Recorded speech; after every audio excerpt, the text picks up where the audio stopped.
Habari ya uzima ndugu zangu, na wasalimu kwa jina kuu kuliko jina lote, jina la Mwenyezi Mungu. Naenda ngoja niende kwenye point moja kwa moja ndugu zangu. Hipi bora kati ya kuwa na mizunguko mingi sana kwa siku na kutembea sana na kufanya mazoezi mazito muda maalum au gym au unakimbia alafu unakaa siku nzima bila mizunguko. Umeona? Hipi bora kati ya hili kwa mgonjwa mwenye kisukari au kwa mtu mwenye pressure, kwa mtu ambaye anataka kupunguza mwili? Ipi bora kati ya hii na hii? Mizunguko mingi, kutembea sana kwa siku, au kufanya mazoezi mazito muda maalum alafu unakaa siku nzima bila mizunguko? Umeona? Ndio. Sasa kwenye swala la pressure na sukari au hata mtu kupunguza mwili, ni kwamba inabidi ufahamu hivi. Vyote hivyo vinasababishwa na, kwa mfano mtu mwenye sukari na pressure, sukari inasababishwa na kisukari na vyakula vya wanga. Hata pressure inasababishwa na vyakula vya wanga. Naelewa ndugu zangu, kuna madaktari wanaoambia kwamba chanzo cha pressure hakijulikani. Hebu jiulize kwanza. Mtu anakuambia chanzo cha pressure hakijulikani, afu bado anakujaribu kutibu, kupa dawa. Ugonjwa wa pressure ndio ugonjwa namba 2 unaongoza kuingiza kiwango cha hela duniani. 90% ya watu kwenye jamii wanapata pressure ya juu. Ndio pressure inaongoza kuingiza hela hata kwenye sekta ya afya duniani. Mbona? Kwa nini usiseme chanzo cha pressure kijulikana? Chanzo cha pressure kinajulikana, na moja ya video zangu kama unanifuatilia nimeeleza chanzo cha pressure. Kipo kabisa, kinajulikana, kiko wazi. Ni wanga na insulin, vyakula vya wanga. Wasituletee propaganda, nimezitoa. Sasa ndio maana mtu akiwa na tatizo la sukari rahisi kupata pressure, na pia mtu akiwa na pressure rahisi kupata sukari, kwa sababu chanzo chake chote ni kimoja. Na vyakula vya wanga ndivyo vinanenepesha mwili. Vyakula vya wanga, ngano na sukari ndio vinanenepesha mwili, ndio vinasababisha mtu anakuwa na mwili mkubwa. Kwa hiyo utaenda moja kwenye point. Unapokuwa unakula vyakula vya wanga kwa mgonjwa mwenye pressure, sukari, au mtu anataka kupunguza mwili, au mtu wa kawaida, unapokuwa unakula vya wanga vinabadilika ndani ya mwili, vinakuwa glucose, si ndio? Ili viweze kutumika na mwili. Wanga, ngano, sukari yenyewe vikiingia ndani ya mwili vinabadilika kuwa glucose ili viweze kutumika na mwili, si ndio? Sasa ile glucose huwa inaingia kwenye mishipa ya damu, inakuwa nyingi sana kwenye mishipa ya damu. Washumu ndo mshipa wa damu au vascular system au mfumo wa mshipa wa damu. Sukari ikianza kuwa nyingi ndani ya mshipa wa damu, kongosho inatoa homoni ambayo kazi yake ni kushusha sukari iliyoko ndani ya damu iliyozidi kuwa nyingi sana. Umeona? Kongosho inatoa homoni ya kushusha sukari ambayo inaitwa insulin, watu wengi tunaijua, na pia kongosho inatoa homoni ya kupandisha sukari ambayo inaitwa glucagon. Hiyo glucagon hauna haja ya kula vyakula vya sukari wala wanga ili uweze kupata sukari. Ndio maana Profesa Janabi, mkurugenzi wa Muhimbili, anaweza kuishi bila kula vyakula vya wanga kwa sababu yeye anachezesha homoni ya glucagon. Kama una follow video zangu, na video nimeshawafundisha watu jinsi ya kufanya kama Profesa Janabi ili kuepuka ile ugonjwa ambao unaitwa kisukari kushuka chini. Wametunga ugonjwa fulani ambao unaitwa hypoglycemia au kisukari kushuka chini. Hawataki watu wapone kisukari, kwa sababu ukitoa chanzo cha tatizo mtu anapona. Kwa hiyo kwaje watu wakiacha kula vyakula vya wanga na sukari unapata ugonjwa unaitwa hypoglycemia? Mbona Profesa Janabi hapati ugonjwa? Kuna namna, na nimewafundisha watu. Follow page yangu jinsi ya kuchezesha homoni ya glucagon. Follow page yangu, mpigie namba ya simu, karibu kliniki kwetu, tunawafundisha. Sasa tunarudi pale kwenye point yetu. Unapokuwa unakula vyakula vya wanga vinabadilika, vinakuwa sukari aina ya glucose, ndio? Kwa hiyo sukari na glucose zinakuwa nyingi ndani ya mishipa ya damu. Kwa hiyo kongosho ndio kiungo ndani ya mwili ambacho kinatoa homoni ambayo kazi yake ni kushusha sukari, kuweka sawa ndani ya mwili iliyozidi. Inawekaje sawa sukari ndani ya mwili? Katika mwili kwanza inabidi ufahamu, ili tuweze kusaidia sukari iweze kuisha, inabidi ufahamu misuli, muscles ndani ya mwili. Siri moja kubwa sana kurudi na sukari ni kufahamu muscles kama hii ya muscles ndani ya mwili. Muscles ndani ya mwili zinatumia sukari nyingi sana, zinamaliza sukari. Na sukari nyingi waga inapelekwa kwenye sehemu ya muscles iweze kutumika, misuli ya mwili. Na misuli ya mwili, muscles, 40% ya mwili wa binadamu uzito wake, unaona mwili wa binadamu 40% ya mwili wa binadamu ni muscles. Umeona? Yote mwili uzito wake 40% ya uzito wa mwili wa binadamu ni muscles. Sasa hapo muscles au misuli ni moja ya siri kubwa sana ya kuweza kumtibu mtu kisukari au pressure au kupunguza mwili. Kwa sababu gani? Kwa sababu unapokuwa unakula vyakula vya wanga kama nilivyoeleza, sukari ikiwa nyingi ndani ya mishipa damu, mwili unatoa hormone inaitwa kwenye kongosho, hormone inaitwa insulin. Ile hormone ya insulin ikiingia ndani ya mishipa ya damu, inachofanya inafanya sukari itumike kutoka hapa kwenye mishipa damu, kwa sababu sukari inatakiwa ikae nyingi kwenye mishipa damu. Ndio maana hata unakuta tukipima kisukari tunatumia kifaa fulani kinaitwa AC1. Watu wengi mnaopima gonjwa kisukari mnatumia kifaa kinaitwa AC1. Tunapima sukari iliyoko ndani ya damu, unakuta ni nyingi zaidi. Sasa katika vile vipimo pia inabidi mfahamu kwamba ukipima sukari ukakuta 6-7, ina maana wewe ni pre-diabetic, yani hupo katika hatua ya kwanza ya kupata kisukari, yani ndio upo katika hatua ya kwanza kabisa. Ukipima 6-7 wewe ni pre-diabetic. Ikishavuka 7 tu ikaenda 8, 9, 10 na kuendelea huko, wewe tayari una kisukari, upo kisukari kabisa unacho. Ila ukitaka ujue kwamba kwenye mashine umepima ujikuta kwamba hauna sukari na umepona kisukari, umefanikiwa, unafollow video zangu, umefuata ninachofundisha, umepona kisukari mwenyewe nyumbani, au kuna daktari amekuelekeza kama sisi ninavyofundisha, kama mimi ninavyofundisha au kaelekeza zaidi. Ukitaka ujue kupima kwenye mashine ukuta sukari yako umepona, kwenye ile mashine AC1 ambayo inapima kisukari iliyoko ndani ya damu, ukisoma 5 au 4, hata 3 ikasoma 5, 4, ina maana wewe hauna kisukari, na kama ulikuwa nacho basi ushapona na uko katika hali ya kawaida, uko vizuri. Kwa sababu sukari ikizidi ndio tatizo, na ikipungua pia ndani ya mwili ni shida. Umeona? Kwa maana mwili una balance sukari. Umeona? Huu sio kwamba ni ugonjwa kwamba tunamaliza kila kitu, tunamaliza sukari ndani ya mwili, ama tunairudisha katika hali ya kawaida. Umeona? Sasa hormone ya insulin inavyokuwa inatemwa ndani ya mwili, hormone ya insulin inafanya kitu kimoja cha kutingisha ngazi ambayo iko ndani. Natumia maneno ya kawaida ili hata mtoto mdogo aweze kunielewa. Kuna ngazi ipo ndani ya muscles, ndani ya msuli. Kila msuli ndani ya mwili kuna ngazi, naita ngazi iko katikati kabisa ya muscles. Hii ngazi insulin, ile hormone inatoa na kongosho inaitwa insulin, ambayo kazi yake balance sukari. Inachezesha hii ngazi iliyoko ndani ya msuli kutoka. Hii ngazi mara nyingi unakuta ipo katikati kabisa ya muscles, ipo katikati. Yaani kama hii ndo muscles, hii ndo muscles, basi ile ngazi inakuwepo katikati hapa. Na kazi ya hii ngazi ni kuruhusu sukari itoke kwenye mshipa wa damu hapa iingie kwenye msuli au muscles iweze kutumika na mwili. Umeona? Ndio maana siri kubwa ya kuweza kumtibu mtu kisukari ni kucheza na muscles au misuli. Sasa misuli inatumia sukari nyingi sana. Sukari ikiingia ndani ya muscles inatumika. Sukari ikibaki ndani ya mshipa wa damu ndo matatizo. Umeona? Kwa hiyo kongosho inachofanya ile hormone ya insulin inatingisha ngazi itoke hapa katikati ya hii muscles ili iweze kusogea kwenye ukuta wa huu muscles, muscles hizi.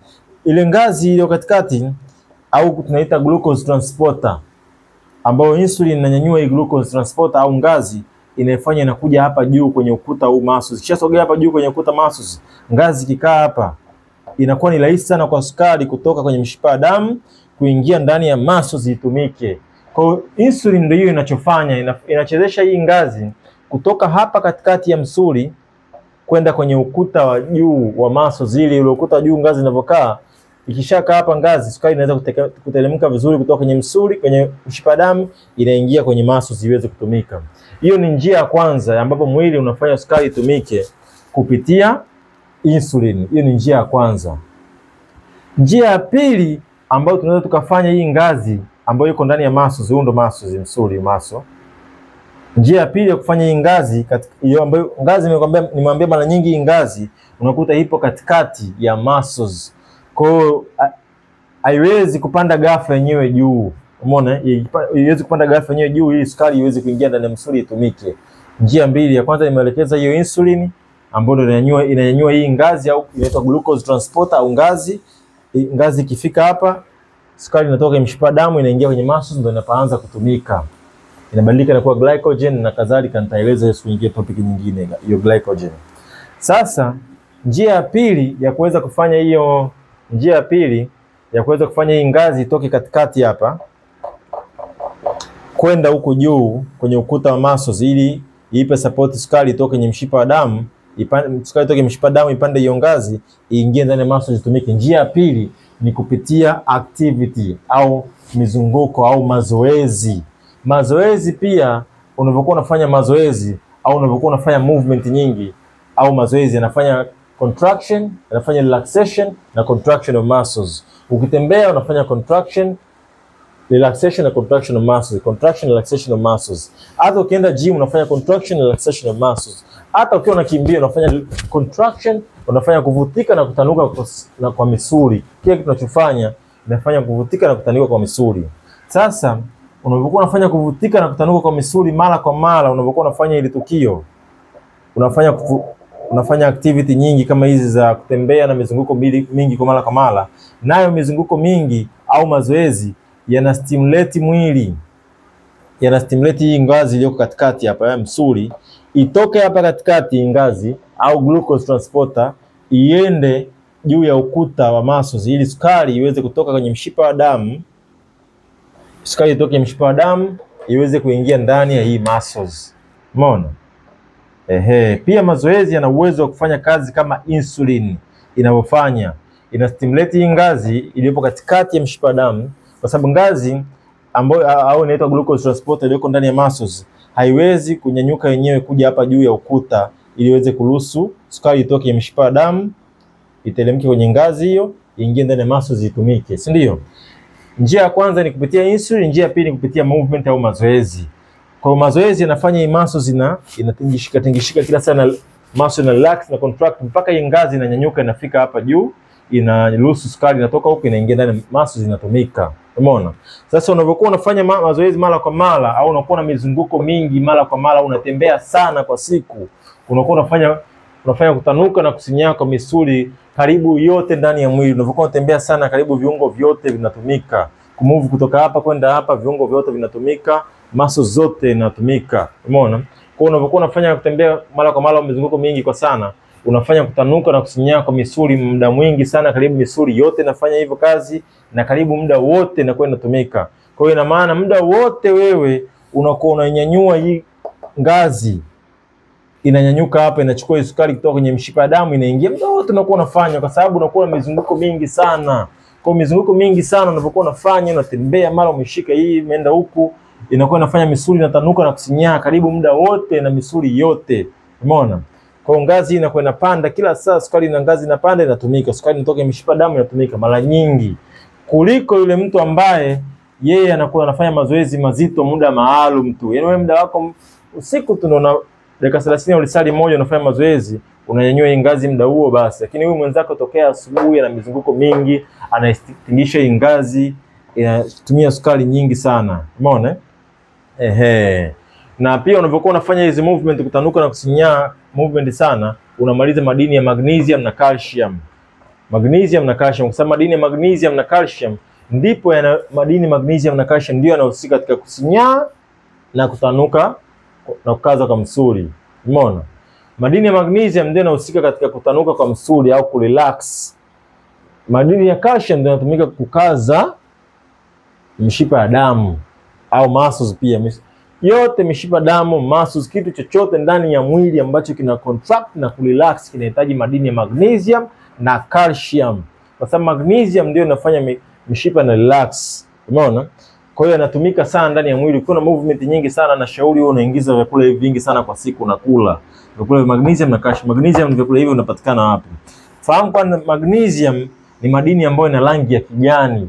Ndio inafanya mimea pia inakuwa ya kijani. Kila madini yana rangi yake. Copper ina rangi ya blue, calcium ina rangi nyeupe, ndio maana meno meupe. Madini ya chuma ina rangi nyekundu, ndio maana damu nyekundu. Kwa kila madini yana rangi yake. Na yafahamu madini yote, karibu yote rangi yake. Ndio na follow page yangu. Mtafaidi ukifollow msanii au mtu akijingajinga kusaidia maisha yako wala kusaidia chochote. Na watu wengi ndio mnawafollow hao watu, ndugu zangu. Hawana faida yoyote. Umeona? Lakini hapa tunawasaidia na tutaokoa maisha yetu pamoja na vizazi vyetu, na vizazi vyetu na propaganda zote tutazifuta. Na nitatumia lugha ya Kiswahili kila Mtanzania anielewe, kwa sababu ni haki yako kujua ukweli, especially kwenye afya.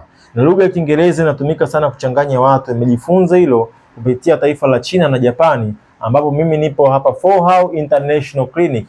Napatikana pale Ubongo Plaza floor ya kwanza. Yes.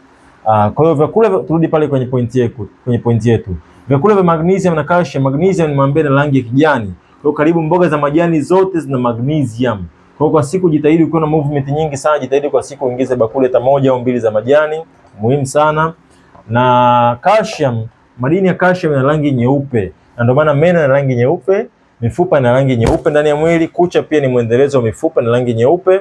Kwa unabidi pia ule vyakula vya calcium ukiwa na mizunguko mingi sana, au hata ukiwa unafanya mazoezi ya gym pia inabidi ule vyakula hivi vingi sana. Ndio maana ukuta tunafanya mazoezi ya gym, huwa unapata matatizo ya misuli kukaza, mishipa na kadhalika, hata mgongo, ni kwa sababu ya madini, unakuta wafahamu wale nini. Kwa hata mtu mwenye sukari au pressure, kama una movement nyingi inabidi uongeze vyakula. Vyakula vya calcium sasa ni vyakula kama bamia, samaki. Samaki, unapokula samaki, naona shauri ule dagaa au visamaki vidogo vile utafune kabisa moja kwa moja hadi mifupa yake, kwa sababu unapokula samaki mwenyewe, ile nyama ya samaki, ile nyama ile ina protini, ile haina calcium. Watu wengi na hata wataalamu wengi unakutaga wanaambia watu kwamba samaki na calcium. Samaki ile nyama yake haina calcium, ile ina protini, fish omega 3, ina vitamin A, lakini haina calcium. Kwenye samaki ambapo kuna calcium ni kwenye ile mifupa. Kwa hiyo tafuna kile kichwa, tafuta visamaki vidogo, tafuna hadi mifupa yake yote. Umeona? Kwenye samaki mifupa ndio yenye calcium, sio ile nyama. Umenisikia? Hii ni kwa ajili ya wote nyinyi wataalamu, fahamu hicho kitu, mwache kuambia kwamba samaki wana calcium, ni ile mifupa.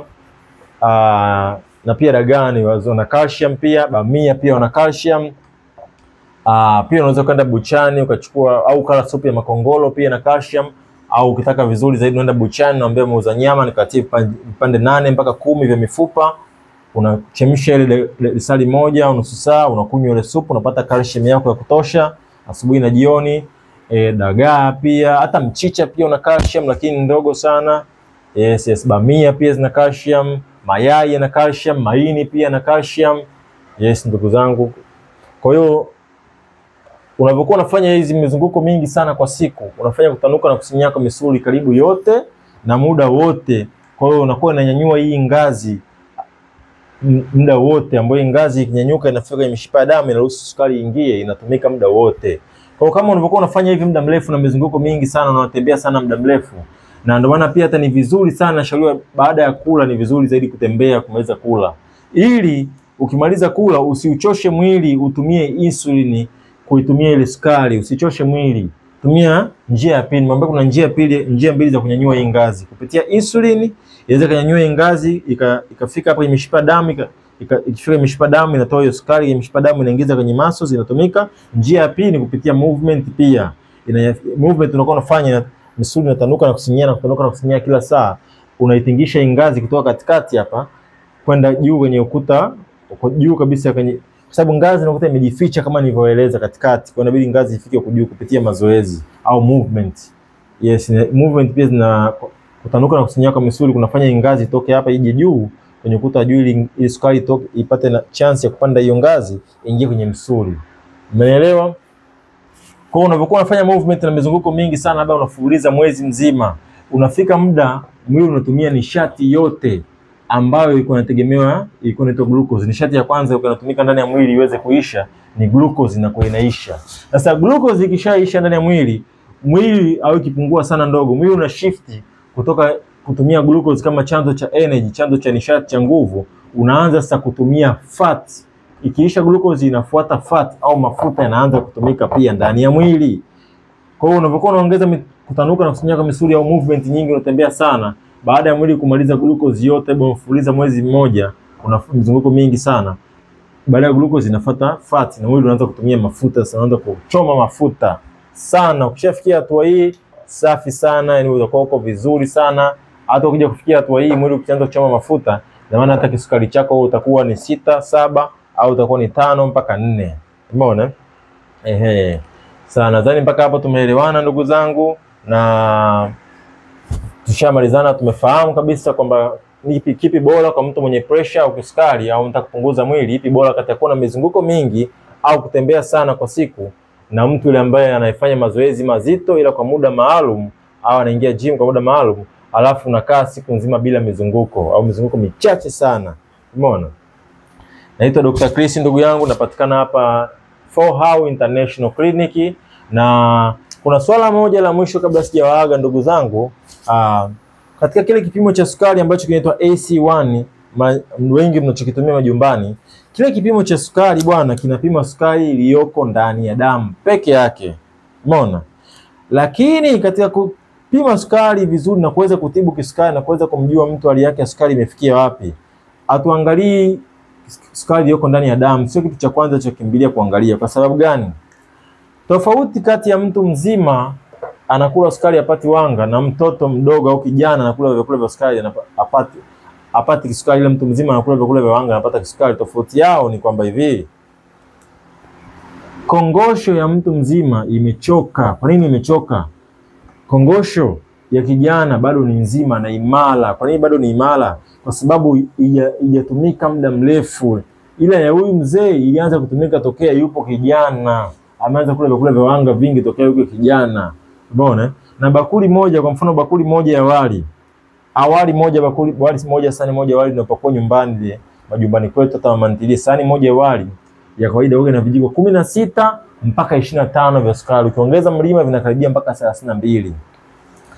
Na ndani ya mwili wa binadamu kila lita 6 mpaka 7 za damu, ambao mtu mzima ana lita 6 mpaka 7 za damu, unahitaji katika kila lita 3 za damu mtu anahitaji kijiko kimoja kidogo cha sukari. Ina maana mtu mzima mwenye lita 6 mpaka 7 za damu anahitaji vijiko viwili tu vya sukari.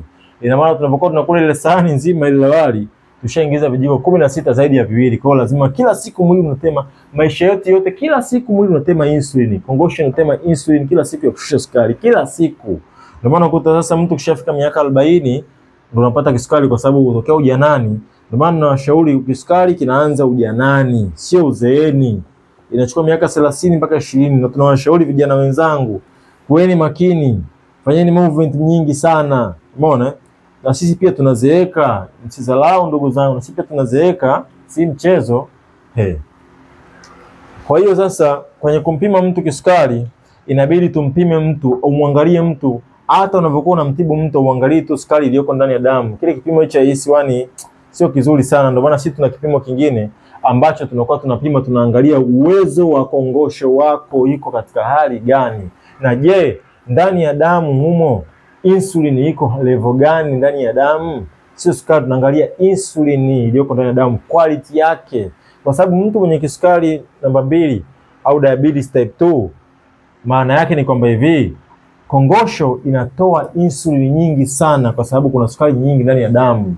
Ila ile insulin inayotemwa nyingi haina quality, haina uwezo. Quality ni ndogo, lakini kongosho inakuwa iko nyingi. Insulin inatemwa iko nyingi.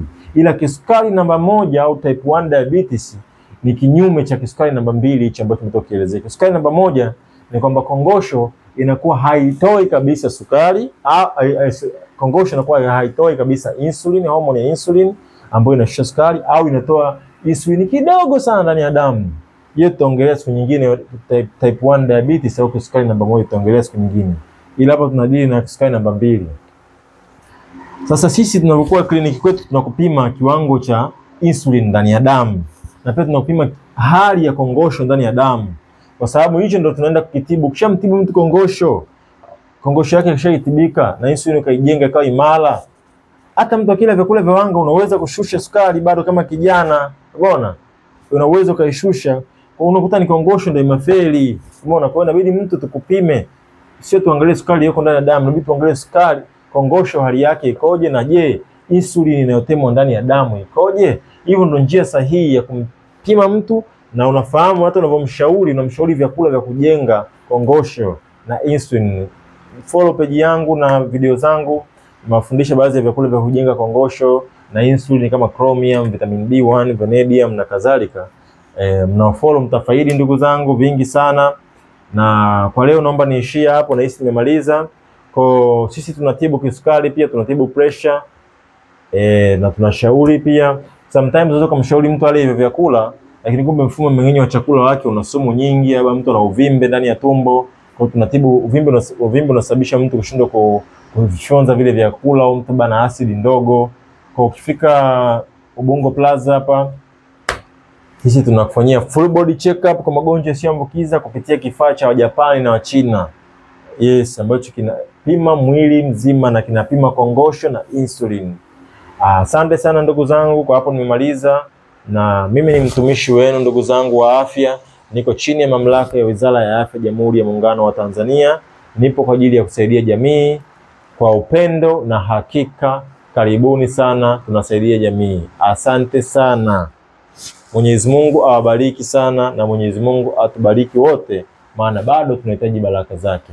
Kama una swali, hujaelewa kitu, komenti chini hapo, au namba ya simu hii hapa nipigie.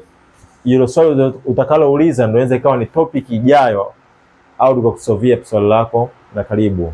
Mungu awabariki sana, na Mwenyezi Mungu atubariki wote. Asante sana. Amina, amina.